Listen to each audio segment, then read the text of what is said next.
Salut tout le monde, bienvenue dans un nouvel épisode de Fast Dad. On est de nouveau chez Ferrari aujourd'hui et on va s'amuser un peu avec la Cobra de Thierry.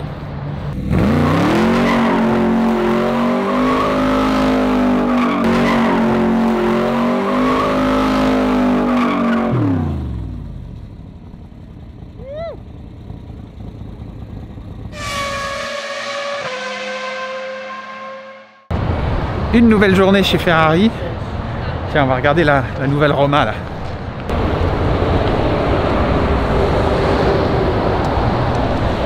L'intérieur a l'air sympa.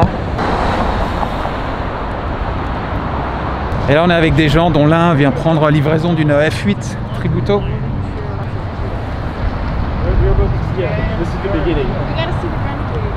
Donc ça c'est clairement la nouvelle concurrente de la McLaren 720S. 720 chevaux également. Et les premiers retours que j'en ai, c'est qu'elle est très très bien. Il ne faut pas se tromper avec ce genre de bagnole de toute façon.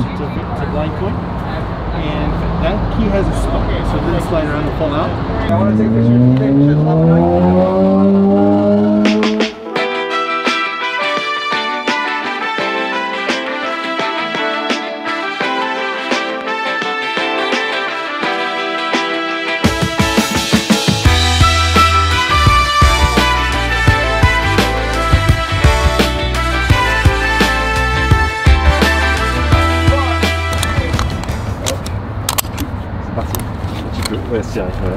Yeah.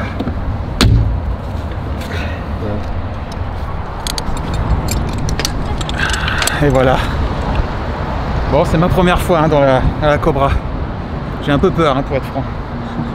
Tu fais gaffe. Ouais, attention, je peux pas aller très très vite parce qu'il y a des nouveaux pneus. Les pneus en général font 10 000 miles, mais avec moi ils font 5 000. Alors là on a changé le moteur, on a élevé les carburateurs et on a fait comme ils font sur les ponts pour les tremblements de terre. On a mis des joints, ce qui fait que les carburateurs ne touchent pas le moteur, ce qui fait que ça fait une température moindre, et c'est comme ça qu'ils ont augmenté la puissance. D'accord. Voilà, c'était un job de fou, mais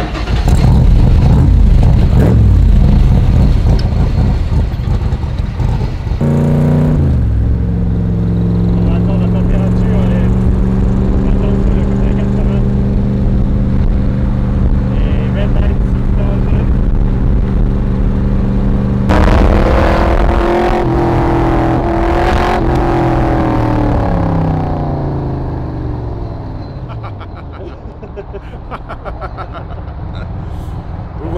Vous voyez pas mon visage, mais putain, j'avais le sourire jusqu'aux oreilles. Ah, encore la police. I'm gonna go get some gas right there. Ok. That's Vegas 24 pounds. Super light. What do you have when you drive when you're working on?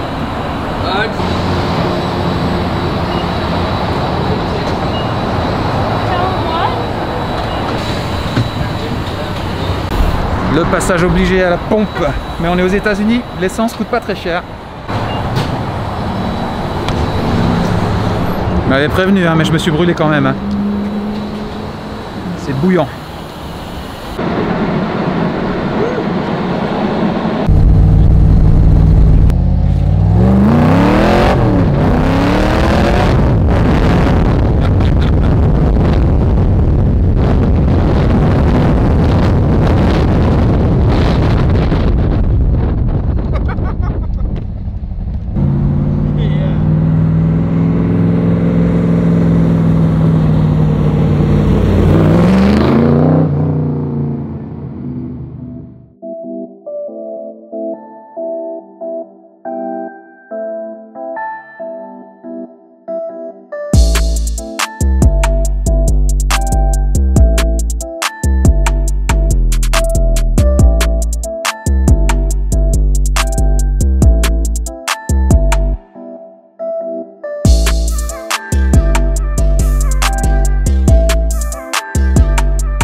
Bon alors Sam, les impressions première écoute, fois. franchement, cette bagnole, elle m'a toujours fait rêver.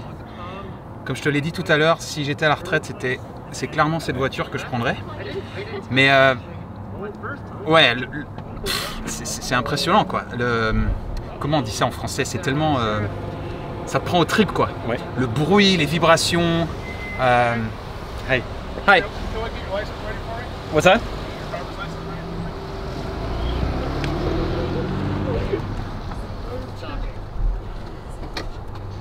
Bon bah on se fait arrêter par la police, enfin pas arrêter mais contrôler on va dire.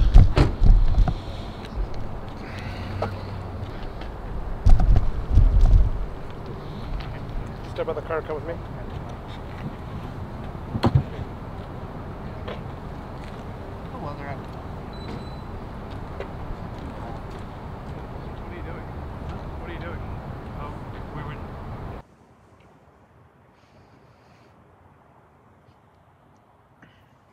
Got to respond because somebody reported it. They've got to show up.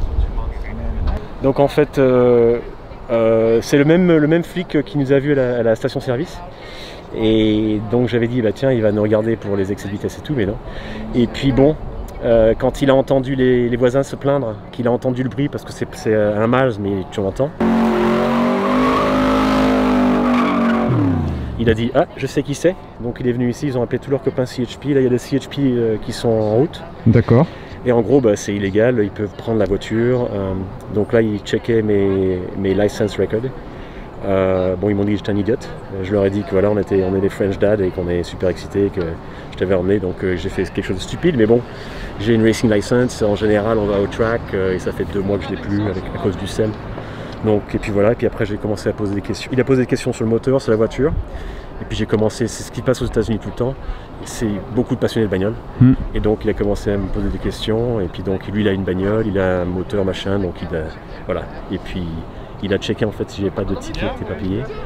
Et en gros je sais pas comment ça se passe, mais la registration je pense pas qu'elles sont payées. Mais bon, il cherche des trucs qui sont un petit peu bizarres machin.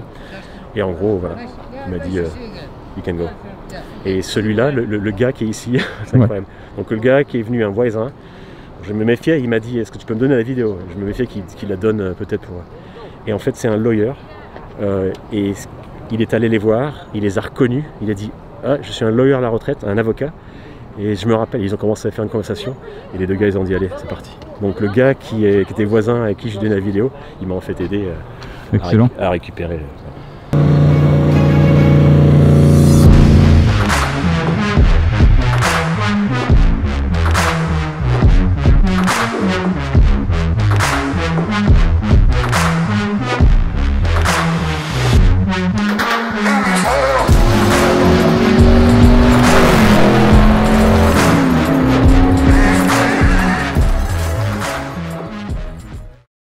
Bon ben c'était, alors on reprend où on en était parce que bon on s'est quand même fait arrêter par la police, enfin tu t'es fait arrêter, moi j'ai eu un peu chaud aux fesses pour toi mais Ben ouais. Hein, je préférais être dans ma situation que la tienne, mais bon ils ont été cool. Ils ont été très cool.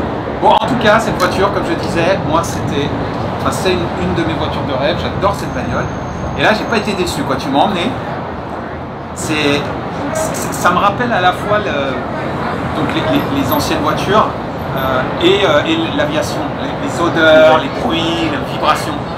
Mais après c'est incroyable, c'est le couple et mais t'es collé dans le siège, c'est hallucinant quoi. Et zéro électronique, c'est là où on voit les vrais pilotes quoi. Ouais. Donc ouais, dis-nous un peu le moteur, qu'est-ce que c'est?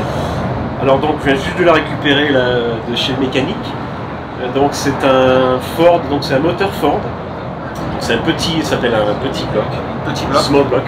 Donc 351 cubic inches. Donc 351 cubic inches. Je sais quoi, ça doit être du 7 litres peut-être, 6 litres 5. Donc petit, c'est considéré petit. Et ils l'ont grossi à 460, donc 460 cubic inches. Donc je crois que c'est du 7 litres 5. Donc c'est un petit moteur. Mais ça c'est ton nouveau moteur. C'est mon nouveau moteur. Un plus gros, Avant j'en avais un qui était 9 litres.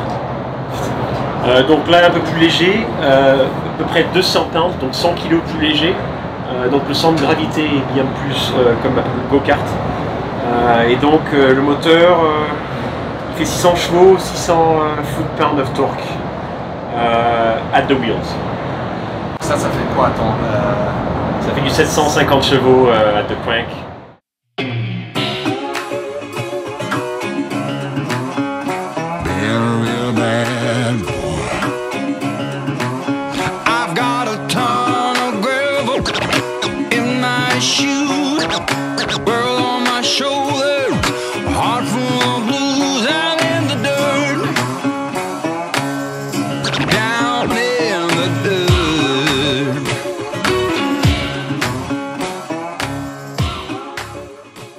Bon, on l'a pas dit, mais c'est évident, c'est un V8 atmosphérique. Oui. Le poids de la voiture? 2600 pounds. Alors, une tonne 2, une tonne 2, oui. Une tonne 2. Pas de traction, pas de aucun électronique. Donc des des pneus énormes. Et en fait, la voiture se comporte comme un kart. Donc c'est un peu comme un kart avec un gros moteur. Et à la limite, donc assez sous-vireuse. Oui. Donc elle part très vite. Sur-vireuse, tu veux dire l'arrière qui part l'arrière facilement, forcément. Ouais. Alors avec le gros moteur avant, la voiture avait le nez partait là. C'était pas très. Mais donc voilà, donc là les limitations c'est tout le cœur quoi. Je vais aussi vite que je peux. Elle est impressionnante, je veux dire, par rapport à 720, t'es presque aussi rapide, c'est un truc de dingue. Ouais. Bon, les gens ne se rendent pas compte en fait. Les gens se rendent pas compte. C'est hallucinant. Et ce qui est fou, c'est que bien évidemment, il n'y a pas de cockpit, enfin on est à l'air libre. Comme un chien. Tout est démultiplié, les sensations, le bruit, l'odeur, le son. Non, c'est génial. Et attends, on n'a pas dit l'essentiel. Qu'est-ce que c'est comme voiture? AC Cobra. Donc c'est une Cobra 1965. Donc c'est alors il y a dans les détails donc il y a les originales, les Cobra d'origine, donc de 1963-45, qui sont aux alentours de $1 million. $1 million. Ouais. $1 million. Il y en a beaucoup qui ont été donc qui ont fait de la course. Donc il y en a qui ont des pédigrés de course, donc ça peut aller du 3, 4, 5 millions. Et c'est des voitures que j'en ai d'ailleurs, enfin, j'ai retrouvé une photo d'une Cobra avec un intérieur rouge, donc qui était patiné et ça avait une petite couleur bleue et rouge, donc avec un vieux rouge orange. Donc beaucoup de courses le week-end, et donc il y avait deux types de moteurs, 289 les petits et puis les 427 les gros moteurs. Les originales, donc elles sont $1 million. Après il y a les continuations, donc les continuations. Shelby a autorisé des centaines, et donc c'est des voitures qui, donc les originales sont faites en aluminium, celles-là elles sont en fibre de verre. Fibre de verre. Ouais.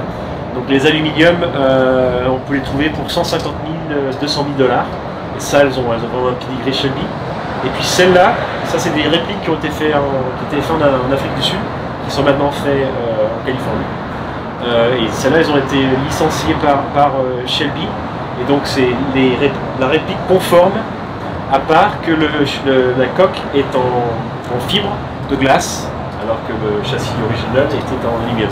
Donc les vraies sont encore plus légères, bon c'est génial, ça coûte très cher à réparer. Voilà, donc c'est la différence. Et celle-là, une voiture comme ça, c'est à peu près 70 000 $, sans le moteur et sans la transmission. Donc on achète la voiture, on choisit les couleurs, et après on met son moteur, sa transmission. Ouais, et donc il faut qu'on aille chez ton pote, Taoba Report, oui, qui t'a construit cette voiture. Oui. Et d'ailleurs, il a signé la voiture. Tu peux raconter peut-être vite fait pourquoi il a signé cette voiture? Alors donc Ted, lui, il s'est spécialisé dans les Cobra, il bosse sur les Ferrari, sur le Lamborghini, un spécialiste Lamborghini en fait. Il essaye toujours de pousser les limites, et son but c'était de mettre une Cobra à 200 miles à l'heure. J'espère que ça vous a plu. On est quoi, l'épisode 2 ou l'épisode 1,5, voilà, donc on peaufine, on se régale, on a déjà pas mal de vidéos, il faut juste qu'on bosse là-dessus, et on compte vraiment sur votre support. Ouais, s'il vous plaît, abonnez-vous, likez, ça nous aidera beaucoup, parce que vous savez que l'algorithme YouTube prend ça en compte, et quand on débute une chaîne, on a besoin de votre support.